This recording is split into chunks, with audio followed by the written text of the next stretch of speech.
This evening on House and Home, we take a look at what you would expect to find at various PNG craft markets. Norman of PIMS encourages more on the need for everyone to be educated, especially the new generation, and the need for them to make the considered effort to complete their schooling. And we join Jane over at Brian Bell, showcasing the various Singer Small electrical appliances. A very good evening to you all, and welcome to House and Home. I'm Kevani, and will be your host for this evening. The Melanesian Festival of Arts and Culture is slowly coming to an end, with the closing ceremony to be held this Friday. Over the weekend, a large contingent of Pacific Islanders paid a visit to a number of regions around the country and performed.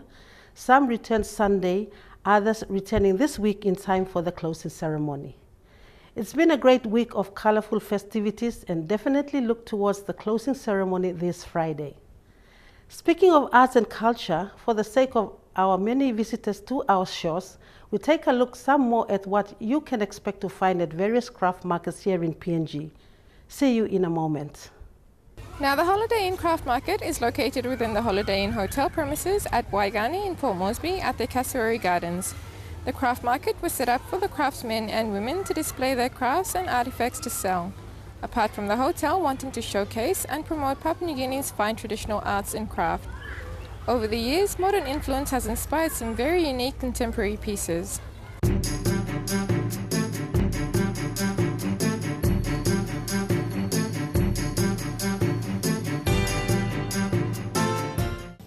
Now, before we get to have a look around at the stores here at the craft market, let's understand a bit more about our traditional arts and crafts. A lot of our arts and crafts that are displayed at most craft markets are presented in various traditional forms, one being the tribal artifacts, masks and handcrafts. You'll find, if not most, but all our artifacts are culturally linked. Most of our tribal art takes the forms of carvings, masks, costumes and adornments used in religious ceremonies and festivities, or more functional objects such as bowls, canoes, billums, baskets or weapons. The different provinces produce different kinds of weaponry, inclusive of bows and arrows. But what you will find is that the tribal shields will all have a decorative and spiritual role, just as important as its defensive use. Musical instruments like kundus, flutes and mouth organs are common in the highlands, while the Trobriand Islanders are famous for their elaborate carvings, including stylized figures, carved ebony walking sticks and fish bowls inlaid with mother of pearls. In northern New Ireland, a feature of the Mulligan culture are the figurines carved for village burial ceremonies, while in Gulf Province, carved spirit boards are believed to contain the spirits of great heroes and warriors. And then there's a storyboard carved or painted onto bark, illustrating a village's history. Their ornate relief capturing tales of village life and natural treasure of craftsmanship of the Sepik area. Another example of the most creative art is the mask, which vary in styles and designs from region to region. Traditionally, these masks played key roles in ceremonies, but today they're carved for decoration. The National Mask Festival, held normally in July, showcases the many different masks from around the country. Then there are the handcrafts, which make the ideal gifts for any occasion, including for visitors. From the colourful string bags known as billums, to woven baskets, to shell jewellery, to the fine displays of hand-painted tapa cloth from the Oro province. One will always find that unique and perfect gift, no matter the occasion.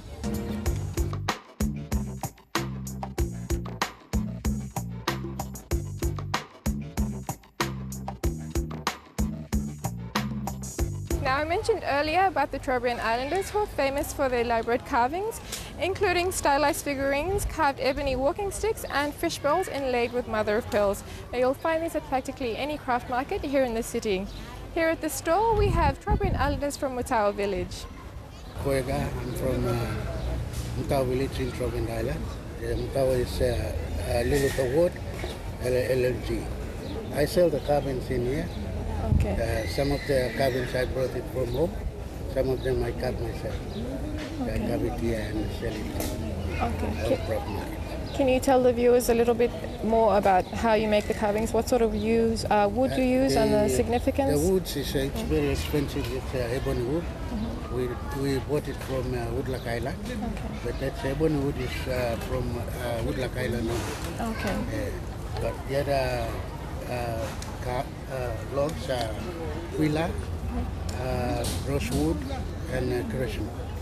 That's most expensive woods that we use to carve cabin. There's three types of ebony. One is a queen ebony, one is a stripe ebony, and one is a woodlock. Woodlock is like a yellow type, red and yellow. And queen ebony is pure black. Stripe ebony is black and red. This is queen ebony. It's very expensive. That's what we charge tourists and other people. It's very expensive. And this is a stripe ebony. That's any price that we're going to charge them. And woodlock is very rare. Only some find it, otherwise only stripe ebony and queen ebony. Okay. The design is from our ancestors. They show us from generation to generation, and we follow the same design. But it got a name. I myself, I don't know the names because it's finishing now. I don't know names, but we can copy the designs, and now it's going on and on. But in olden days, it got a names on all designs. We put the shells, these are seashells, and we break them into pieces, and we smooth it and put it on a cabin to make it more decorate. Well, some of them are there very smart, only 2 days, 3 to 3 days. But for ebony, it's a very hard wood. It will take you a week before you break it into. Yeah. Not like Quilla and rosewood, it's very easy to carve. But as for ebony, it will take you time to finish the ebony. Some of these items we use it as in olden days, especially bowls. Okay, bowls. We when special feasting, okay, they use bowls to put the foods and then present to the other side of our friends. Yeah, so we use bowls to. But otherwise, some of them no. That's for decoration. Fish carvings. There's a new generation. They're carving on fish. They saw it in the book and they carved this one just for decoration or to make the tourists, to attract the tourists to buy it. How to carve carvings before they used to, all old people, they make water and then they give beetroot nut, they with their sons and they chew or they drink and then they become more clever to carve carving. Yeah. You can't stay and you carve carving, you can't carve carving. Yeah.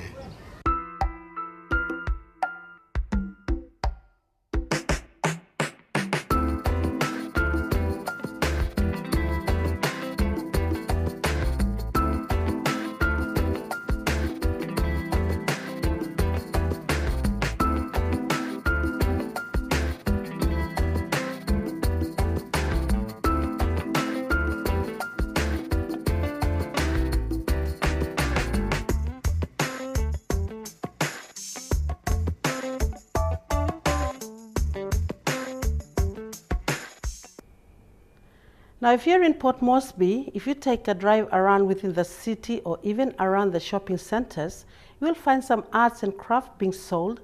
Besides the paintings, you'll also find cane laundry baskets, carrier baskets, and trays, which all make wonderful gift items. The cane laundry baskets have been a real sellout at a lot of these craft markets. Not only is it useful, but it gives your bathroom that decorative touch than having a plastic basket or bucket sitting in the corner. Norman of PIMS is up next, talking more on education, encouraging our younger generation to take it more seriously and try to complete it. Yes, our education system model isn't the best, but also every student needs to make that considered effort to do well in their studies. It will take you a long way. That's coming up after these messages.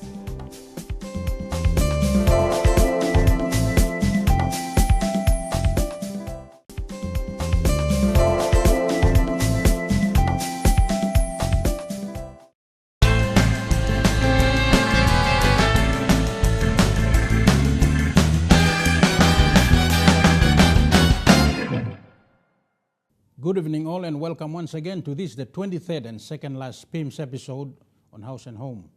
Time surely does fly, as it doesn't feel too long ago since we first started this series of episodes back in June of last year, 2013. For those who may remember, the topic of the first episode and several after that was on the school dropouts problem in our country.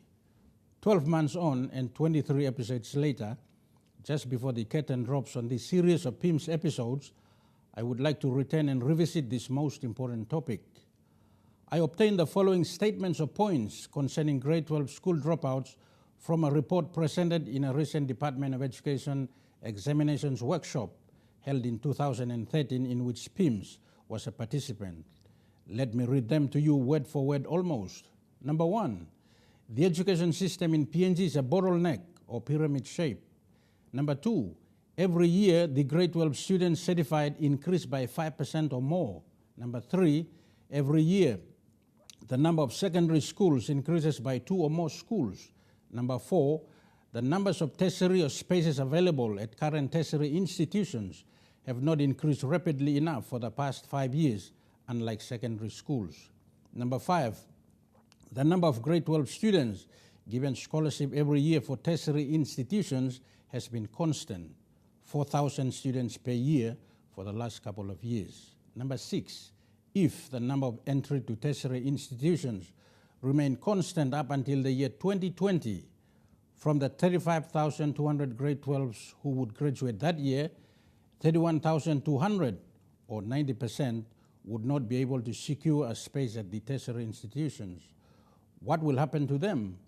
Where would they go for further education?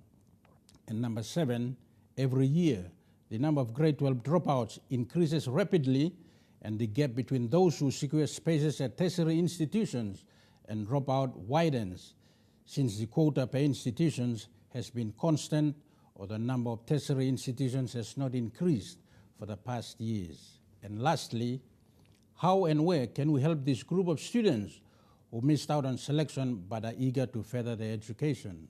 The report understandably did not and could not provide answers to this last question and left it hanging.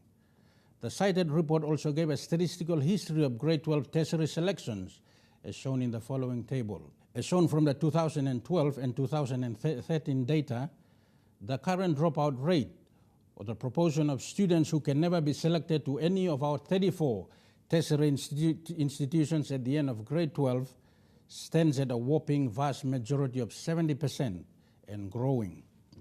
This unfortunate, defeatist and lopsided selection disparity is not dictated by policy or legislation, but by the current physical space capacity of all our tertiary institutions, the so-called bottleneck or pyramid structure of education that countless students have become victims of over the years. Point number 6 above gave a projection of 35,200 grade 12 students by the year 2020.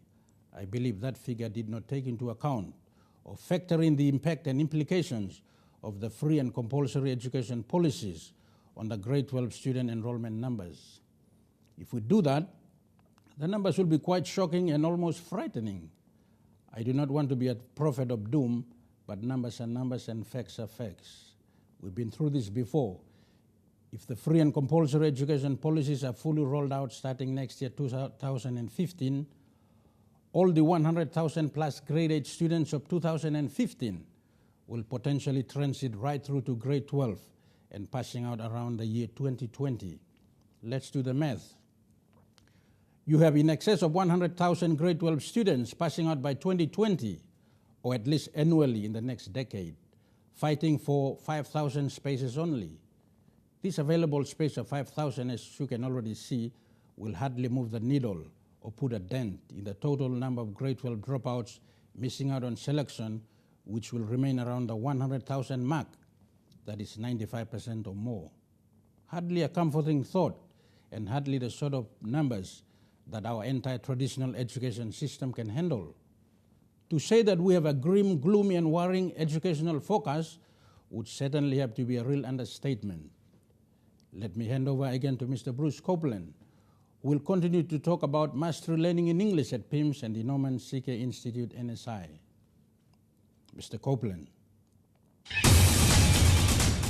Good evening, ladies and gentlemen. After listening to Mr. Siki talking about the future of education in Papua New Guinea, I'm sitting here feeling rather depressed. At the same time, tonight I'm pleased to say that we have reached another high point in our educational campaign.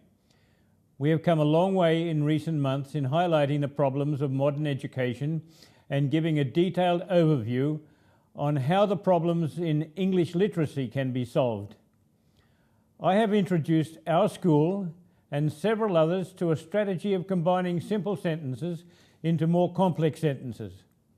As well, students and viewers have been shown a wonderful old method of promoting structure meanings of hundreds of words through prefixes, Latin roots, and suffixes. We seem to have in our grasp the key approach to solving the decline in reading, writing, and speaking skills of Papua New Guinea students from elementary school to grade 12 and on to university. We have introduced mastery learning in writing to the students of PIMS and the Norman Seekie Institute. It was largely successful. On the next course, we will expand more deeply into business writing with letters, memos, reports, and essays. Students agree that the patterns learnt will stay with them. We know we are on a winner, but are aware that time is short in passing skills to hundreds of schools and thousands of students and teachers. Only a limited number of students in the nation will pass through our school. We wish that our approach could be passed to the students in teachers' colleges. Our school has now a zeal for passing skills on. We have produced a book that can enable skills to be self-taught by teachers, parents, students, and workers. So tonight, we announce our first book of 250 pattern drills and solutions that can be used in schools, homes, and offices to lift the standards of writing. We are proud to be involved in this amazing work. I have been developing mastery learning as a teacher for 40 years, and this book is the highlight of this effort.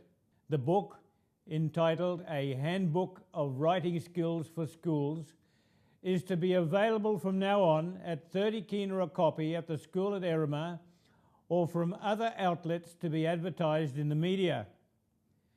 Our book will enable us to conduct short courses for 10 hours to business groups over 5 days.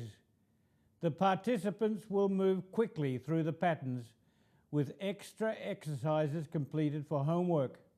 Our book will facilitate speed learning with solutions for students and practice in their own time. It will be my job to pass the concept and design to teachers. There is a special skill in designing sequences of exercises that develop from simple to complex and pass skills to learners in a systematic way. If students fail, it is partly the fault of the teacher. There are 250 pattern drills from start to finish in this book. The first could be used in essays by grade 6 students. The last could grace the pages of a university assignment. We have teachers at our school who have worked through the patterns and state that their levels of English have risen quickly over the months they completed the course. We have a book with solutions for them now. We suggest that every English teacher in the nation obtains a copy of this book. It can be used in many ways. Teachers could give 5 patterns to the class every lesson. These could be copied onto the blackboard if the students have no book. There is no value in giving work to the students and not giving teacher support. At least the answers are at the back of the book. The teacher could work through the patterns with regular revision. If a parent buys a book for a child, there is the opportunity for the child to work through the exercises while checking the answers. Once the patterns have been completed in whole or part, the students and teachers can revise by opening any page and working through the patterns. Students have to become thoroughly used to the music and rhythm of patterns. Many students cannot do the patterns without help, as they have never read enough books and magazines to recognize the music and rhythm of the sentences. This book is compensating for students having seldom or never read books. So I ask you all to buy a book from PIMS NCD down from the market near Erima Bridge. Students and schools outside Port Moresby can order books with payment of 30 kina per copy to the school account 1000489931 at the BSP Bank. You can call any phone number on the screen to make inquiries. It would be useful for schools to obtain several books for English teachers. Any person who seriously masters these patterns will find their writing has a new flow and polish. Thank you, Mr. Siki. Thanks again, Mr. Copeland. Well said and well done. Congratulations on the book project. If we want to improve the standard of education in this country, we will need to improve the standard of English first, period. Our certificate in Mastery Learning in English for semester 2014 at PIMS and the Norman Sike Institute NSI, plus the other courses in matriculation, grade 12 upgrading, correspondence, business, computing, accounting and others started this week. Application forms and information on both PIMS and NSI courses can be obtained by using the following contact details and locations as shown on the screen. Phone 727-33345, 716-86044, 738-19866, 325-4815, and 479-0303. The 7 PIMS and NSI center locations are as shown: NCD, Ley, Medang, Wewak, Kavieng, Manus, and the Younger Province.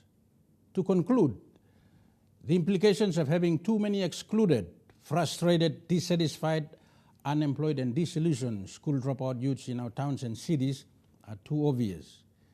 Many can and will easily resort to crime and other serious and harmful activities just to survive and make ends meet. The big question is, what countermeasures or plans do we have which can help us manage and shield us from the effects of this gigantic, looming social crisis? Some have called the school dropout problem a social time bomb. I think it's more like a disaster in waiting. The secret to addressing and managing the school dropout problem now and into the future is for the government to create conditions, the platform, the environment that is conducive to the creation of opportunities, an environment that enables and encourages the continuous engagement and participation of the vast majority of school dropouts and other young people throughout the country. This may be in informal education and training, self-start businesses, business projects and SMEs, sports, religious activities and the like. Whenever there is a discontinuity of engagement and participation of youth in the development process, we are inviting trouble. Educational institutions and programs, both public and private, need to be given dramatically improved capacity urgently to cope with and handle the impending school dropout situation. Distance education correspondence studies in diverse subjects and fields remains the most important and effective mode of education and training for such large student numbers. Figures presented tonight overwhelmingly compel us to make wise, honest, responsible and prudent use of the benefits of our resources to aid us in confronting this urgent and mammoth social challenge of school dropouts. That's all we have time for tonight, unfortunately. Once again, I thank you all for your attention, not forgetting my co-presenter, Mr. Bruce Copeland, of course. Before we go, our officers are on standby right now on the various mobile numbers given in tonight's episode to take your calls, queries, comments, or book orders. As these PIMS and NSI episodes will end in 2 weeks' time, we'd love to hear and get some feedback, comments, and opinions from viewers about this program for evaluation purposes. We cannot thank all of you viewers enough for your support throughout the last 12 months. Till we meet again in 2 weeks' time for the next and the last PIMS episode, it's good night to you all. Have a safe and good week. Thank you.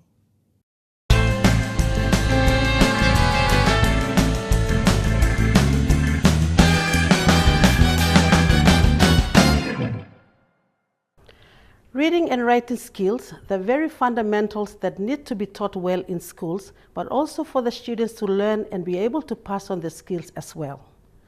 Thank you, Norman. More on House and Home in a moment.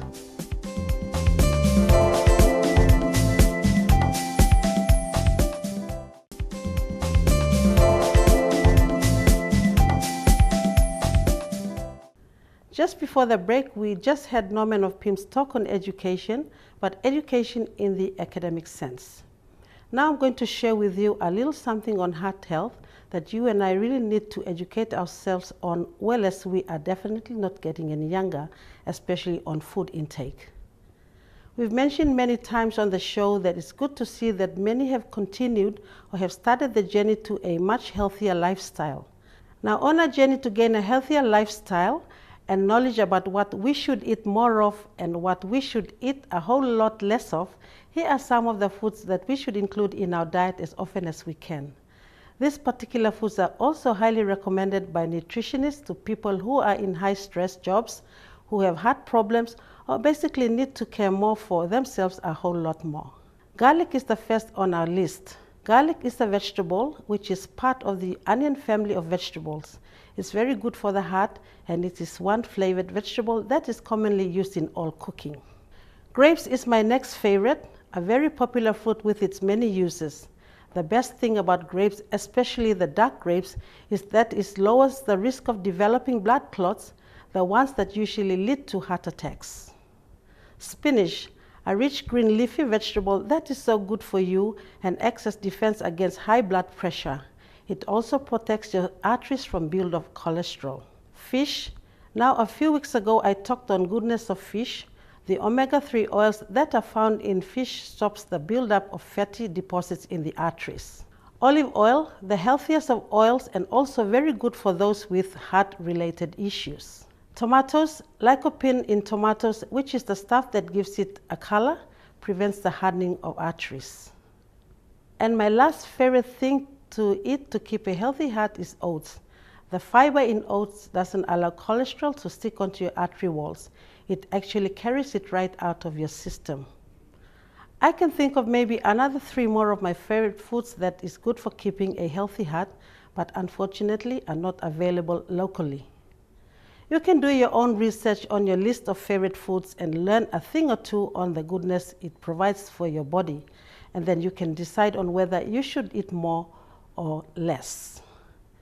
Take the time to educate yourself on how you can improve your lifestyle and become a lot more fit and healthy. Everyone should be concerned about their health. On top of what I have just said, combine your journey of healthy eatings with some regular exercises. After the break, we join the lovely Jane over at Brian Bell. Now, if you're looking at some new household appliances, pay attention to this, as you may just find what you have been looking for. See you in a moment.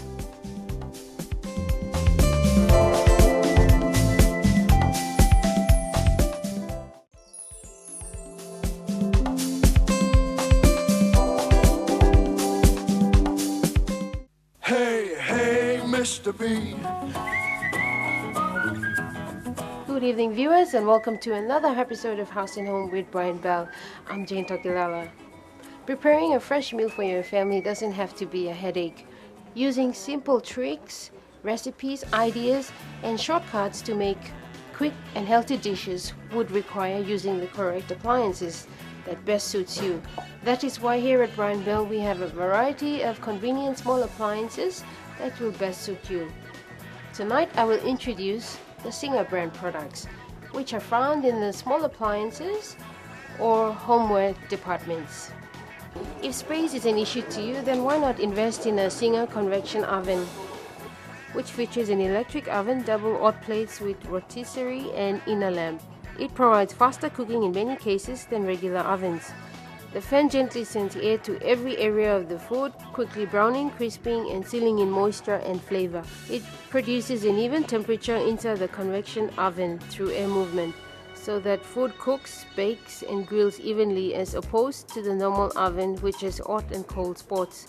It also allows cooking or baking at lower temperatures, which saves energy and keeps the kitchen cooler. There are 2 important points about using an electric oven. After you reassemble your oven, it is recommended that you run it at the highest temperature on the toast function for approximately 15 minutes to eliminate any packaging residue that may remain after shipping. This will also remove all traces of odor initially present. You wouldn't want your first meal cooked in the oven smelling like rubber.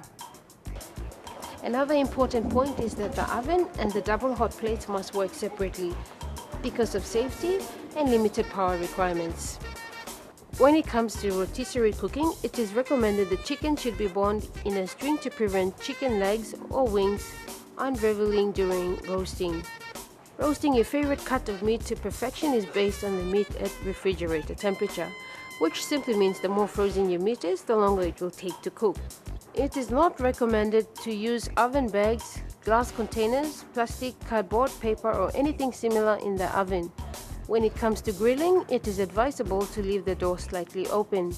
For toasting purposes, it is recommended to position wire rack in the middle of the oven and ensure the crumb tray is in place. Baking function uses only the bottom eating elements, so it is advisable to preheat the oven for about 15 minutes for best results. Our second product is the 16-liter convection oven, which represents the next generation in cooking. This product features the convection oven, 12-liter glass bowl, lower and upper racks, and thongs. With this product, you are always cooking with hot air and with the food suspended on a wire rack.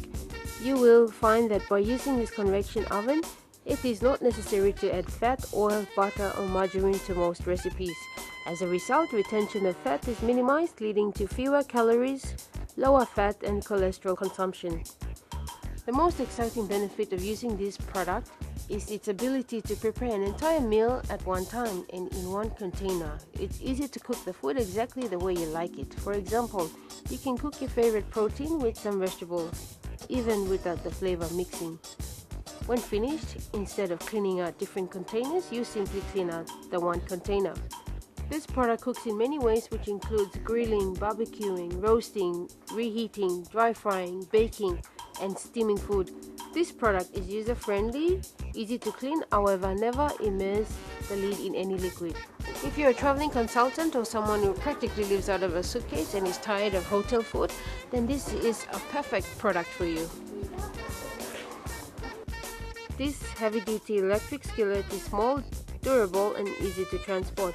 It features a glass lid which makes it easy to see the cooking in progress, has a cool touch handle which allows the skillet to be safely handled during cooking, has the high-grade non-stick surface for healthy fat-free cooking, and has got temperature controls which makes it easy to set the desired temperature.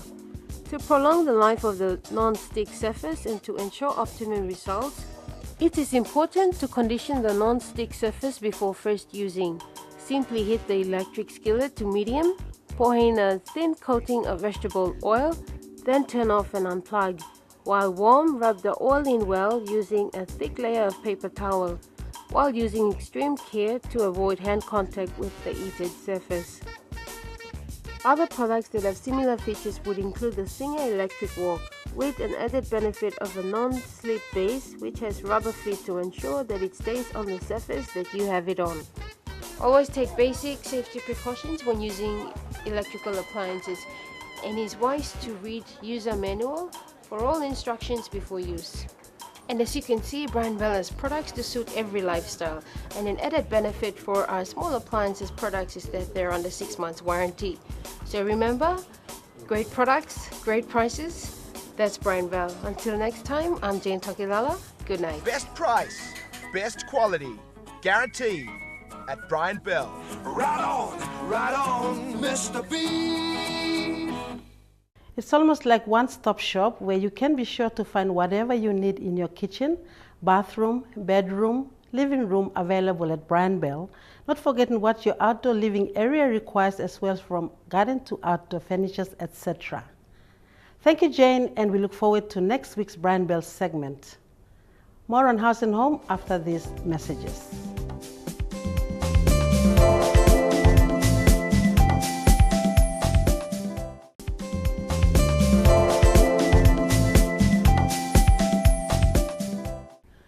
Welcome back, and a big warm welcome if you just tuned into the show.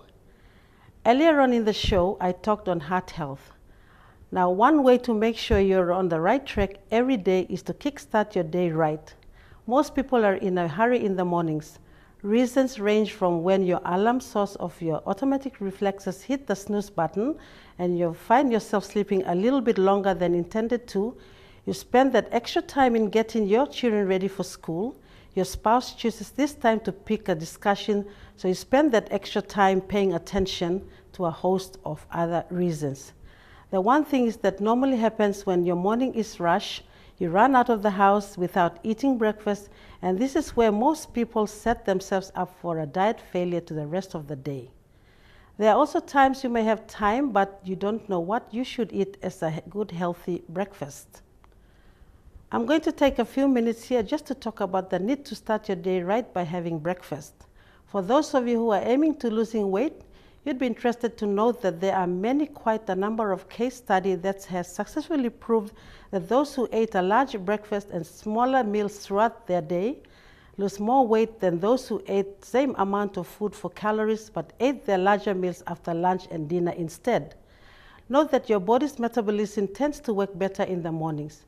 Therefore, the big healthy breakfast you eat in the morning, those intake of calories are easier for your body to burn.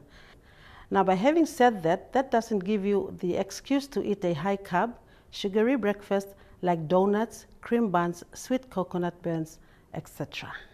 Eat a breakfast that is high in protein. The reason being is that it will increase your energy level and help you feel full for a longer time.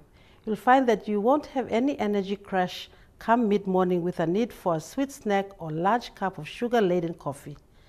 You see, eating protein and fiber, you will feel satisfied and it will give you the energy you need to get your day going and get you throughout your day longer.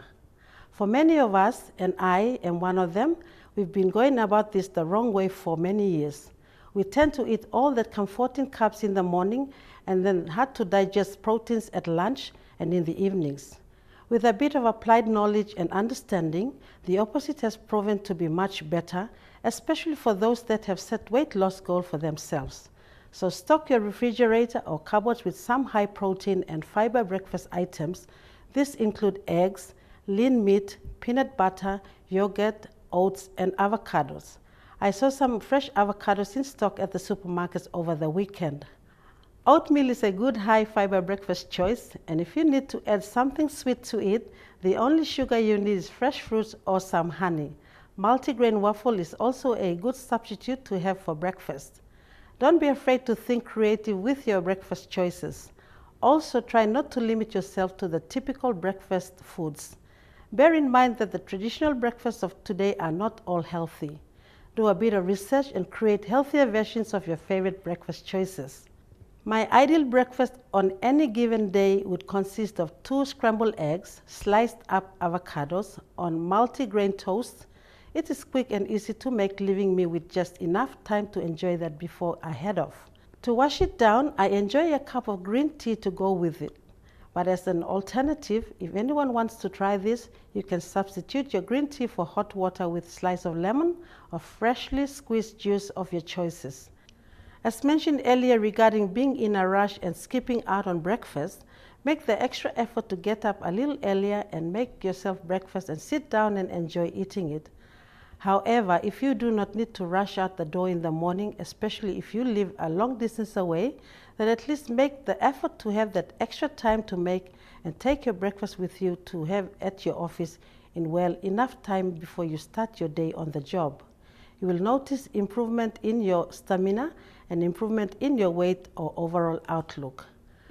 Not only that, but eating foods that are rich in vitamins and antioxidants does wonders for your skin and your hair.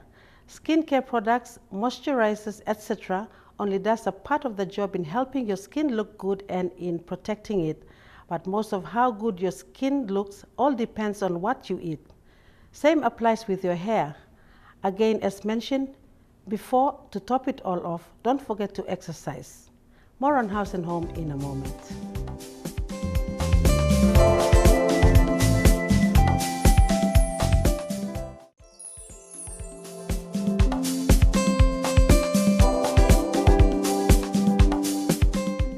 Welcome back. Just for the sake of our city residents, the Melanesian Festival of Arts and Culture will be on display for the remainder of this week, with the closing ceremony to take place on Friday. So if you haven't had the chance to go out and visit the displays, you've only just a few more days to do so and join in some cultural entertainment. Our highlights next week on House and Home. World Vision takes us to see the work of Moale Ministries under the 4 Square Living Light Church in Kaugere, and we join Jane over at Brian Bell for more great quality buys at great affordable prices. This is where the team and I will leave you. Thank you for your company this evening on House and Home, and we do hope that you'll join us once again, same time next week. A very good and productive week to you all. Those of you on school midterm break, I know we have stressed this last week, but I need to say it again. Make yourselves useful and help around the home cleaning up. And even though it's school holiday, it's also worth spending time doing your revision on your school subjects, especially subjects that you are not doing too good at the moment. It pays to put in some hard work. Have a great week, everyone. Until next week, keep up with those regular exercises, those of you who are making the journey to a healthier you. And if you've just been thinking of making a start, stop thinking and make that start already. Enjoy the outdoors and keep on moving. Good night.